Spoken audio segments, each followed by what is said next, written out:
கடந்த 5-6 நாளா அவ ரொம்பவே மாறிட்டா. ஒருவேளை இவ்வளோ காலமா கஷ்டப்பட்டு வேதனைப்பட்டு அவன் மனசு மறுத்து போச்சோ என்னவோ. நேத்து ராத்திரி அவ ரொம்ப நேரம் என்கிட்ட பேசினா. நிறைய விஷயங்கள். ரொம்ப நாளைக்கு அப்புறம் அவளோட பழைய சிரிப்பை நான் பார்த்தேன். மாயாவை கட்டிப்பிடிச்சு நிம்மதியா தூங்குறத விடிகிற வரைக்கும் பார்த்துக்கிட்டு இருந்தேன். கையை விட்டு போனதெல்லாம் திரும்ப கிடைச்சா மாதிரி தோணுச்சு. நீங்க சொன்ன மாதிரி இந்த ஊர் காத்துக்குன்னு ஒரு இனிமை இருக்கு. இனம் புரியாத இனிமை. இதே மாதிரி ஒரு இனிமையான விஷயம் கொஞ்ச நாளா என்னோட மனசுலயும் இருக்குது. இப்ப நான் உங்ககிட்ட சொல்றேன், வேற ஒண்ணும் இல்ல. நம்ம பாகவதரோட பொண்ணு சீதா ம். நடக்க கொஞ்சம் சிரமப்படுறா. ஆனா அந்த சிரமத்தோட எங்க வாழ்க்கையை ஒண்ணா ஆரம்பிச்சிடலாம்னு நாங்க ஆசைப்படுறோம். சீதா கிட்ட இந்த விஷயத்த சொன்னீங்களா? சொன்னது சந்தோஷத்துல ஒரு ஸ்டெப்பு கூடவே நடந்துட்டேன். ஒரு 5-6 மாசத்துக்கு இன்னும் ட்ரீட்மெண்ட் பண்ணணும். இந்த நேரத்துல நான் அவ கூட துணையா இருந்தா சீக்கிரமாக அவ எழுந்து நடந்துருவாள்ல. நடப்பா. உங்க கையை பிடிச்சா கண்டிப்பா நடப்பா.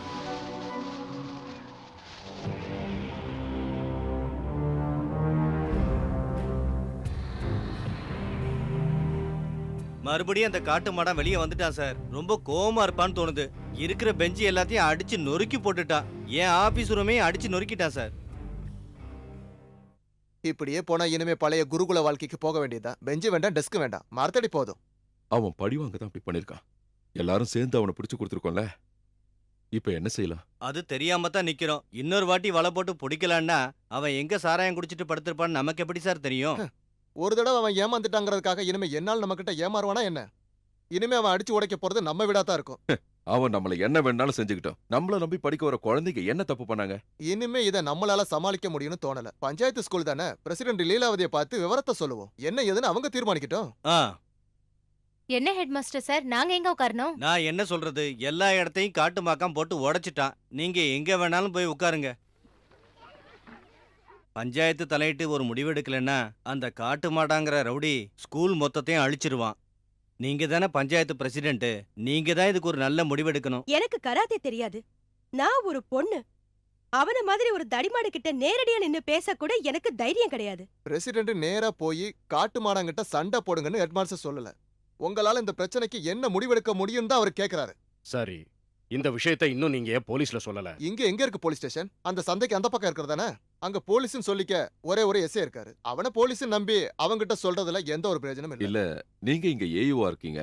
ஸ்கூலுக்கு இவ்வளவு பெரிய நஷ்டம் ஏற்பட்டதுனால இந்த ஏரியா எம்எல்ஏ கிட்டயோ இல்ல அதுக்கு மேல இருக்கிற யார்கிட்டயாவது சொல்லலாம்ல. ஸ்கூலு பஞ்சாயத்தோடது. இந்த மாதிரி விஷயங்களை நான் தலையிட முடியாது. அது யாராவது மேல இடத்துல பேசினாதான் பிரச்சனை தீரும். ஸ்கூல்ல பெஞ்சு கூட இல்ல. குழந்தைங்க படிக்க வேண்டாமா? கொஞ்ச நாள் அதை பூட்டி போட்டாலும் வாத்தியாருங்களுக்கு சம்பளம் கிடைக்கும்ல, அப்புறம் என்ன? சம்பளம் வாங்குறதுக்காக மட்டும் நாங்க ஸ்கூலுக்கு போகல. எங்களுக்கு லட்சியம் இருக்கு, எங்களுக்கு பொறுப்பு இருக்கு. நம்ம இப்படி வாதம் பண்ணி பிரயோஜனம் இல்ல. அந்த பெஞ்சி மேஜையெல்லாம் ரெடி பண்றதுக்கு எங்களுக்கு கொஞ்சம் பணம் தேவைப்படுது. ஸ்கூல் ஃபண்ட் ஏதாவது இருக்கா? ஸ்கூல் ஃபண்ட் எதுவும் பஞ்சாயத்துல இப்ப கிடையாது.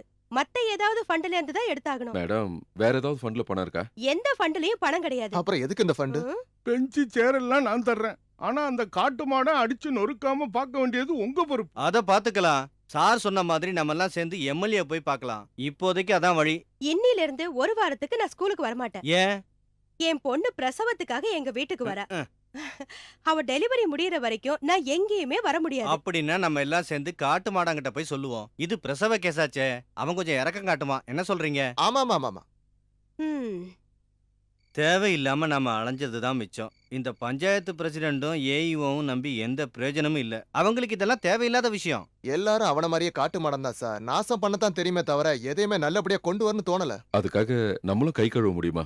குழந்தைங்க படிக்க வேண்டாமா? அப்ப நான் வீட்டுக்கு கிளம்புறேன். நாங்க கூட வரட்டுமா? வேண்டாம், நிலவு வெளிச்சம் இருக்கு. உட்கார பெஞ்ச் இல்லாதனால ஸ்கூலை மூடிட்டாங்க. எப்ப திறப்பாங்க? பெஞ்ச் வந்த உடனே திறப்பாங்க. அது வரைக்கும் இங்க இருக்கிற பெஞ்சில உட்காந்து பண்றா. இவனுக்கு மட்டும் எப்படி அடிக்கடி ஜெயில இருந்து லீவு கிடைக்குது? மத்தவங்க நிம்மதியை கெடுக்கிறதுக்குனே இருக்கான். ஏய், யார் அது? அல்லா, என் கோழி. டேய், என் கோழியை விடுடா. எடுக்காத. ஏய், சொன்னா கேளுடா. நில்லுடா, அங்கே நில்லுடா. திரும்ப ஏய், போடா. இந்தாங்க. ஐயா, எடுத்துட்டு போறானே. யார் அது? நான் தான் மாஸ்டர். கோழி வியாபாரம் பண்ணிட்டு வர்றேன். 3 மட்டும் விக்கல. நீங்க வேணா வாங்கிக்கிறீங்களா? ஆஹா, நல்ல கோழி மாஸ்டர். தினம் 2 முட்டை இடும். வேண்டாம். அது சரி மாஸ்டர், உங்க பொண்டாட்டி ஜெயிலே இருந்தாங்க. அண்ணன் சொன்னாரு உங்க பொண்டாட்டியை ஜெயில பார்த்ததா, உண்மையா மாஸ்டர்?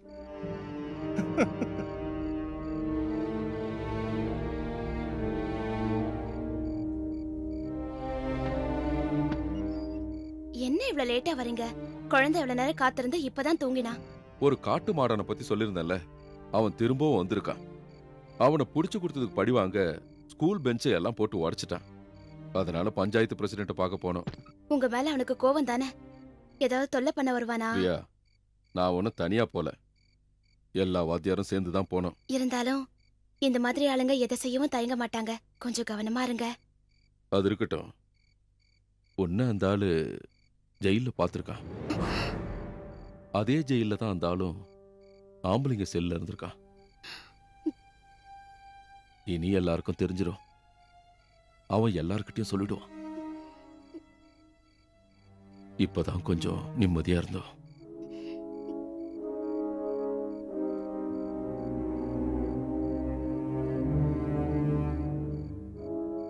தூங்கலையா? தூக்கம் வரல. நீங்க தேவையில்லாம எதோ நினைக்கிறீங்க. எந்த கெடுதலும் வராது. இதை விட பெரிய விஷயம்லாம் நம்ம வாழ்க்கையில வந்திருக்குல்ல. அந்த ஆள் என்ன ஜெயில வச்சு பாத்திருக்காரு. இனிமே எல்லார்கிட்டயும் அதை சொல்லுவாரு. அவ்வளவுதானே? பரவாயில்ல, எல்லார்கிட்டயும் சொல்லிக்கிட்டோம். அப்பவும் நம்மள நேசிக்க ஒரு ஆள் கூட இருக்க மாட்டாங்களா என்ன? நீ தூங்கு பிரியா. நான் மட்டும் அல்ல, நீங்களும் தூங்கணும். சந்தோஷமா தூங்க. நான் ஒரு ரகசியம் சொல்லட்டுமா? ம். வந்த உடனே சொல்லணும்னு நினைச்சேன், அப்ப முடியல. என்னது?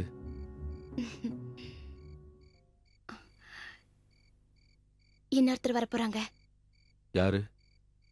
பயந்துட்டீங்களா நீங்க? இது பயப்பட வேண்டிய ஆள் இல்ல. நம்ம வேதனை எல்லாம் போக்க வரா.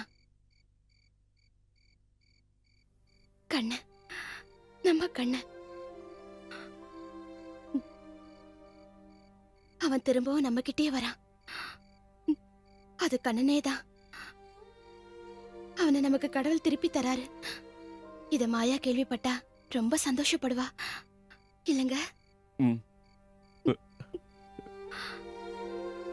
உடம்பு முழுக்க சந்தோஷத்துல மழையில நனையிற மாதிரி நம்மளோட பழைய நாளெல்லாம் ஞாபகத்துக்கு வர மாதிரி இருக்கு.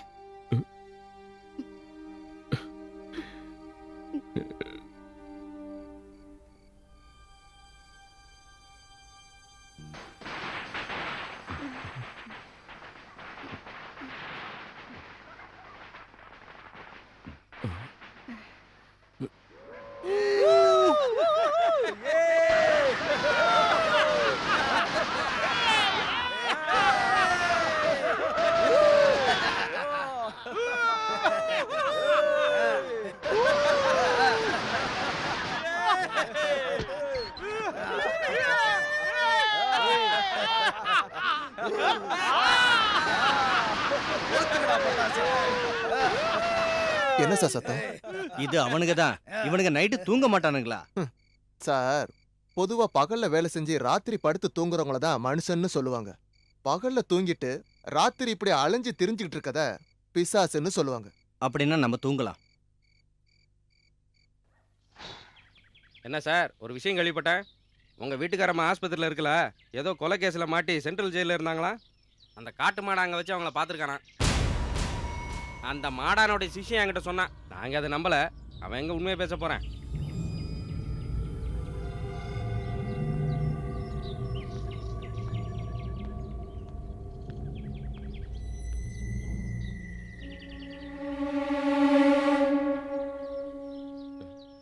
பிரியா, பிரியா, பிரியா, பிரியா, நான் தான். கதவு தர. பிரியா, இங்க பாரு. பிரியா, அழாத, அப்பா வந்துட்டாரு. கதவு தர. பிரியா, பிரியா, என்ன நடந்தது? இங்க யார் வந்தாங்க?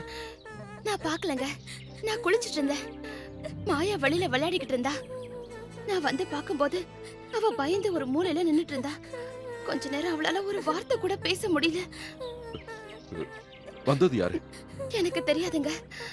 பொண்ணு சொன்னா அவன் பாக்கும்போது ஒருத்தன் பீடி குடிச்சிட்டு இருந்தானா. For more updates, like, comment, subscribe to our channel.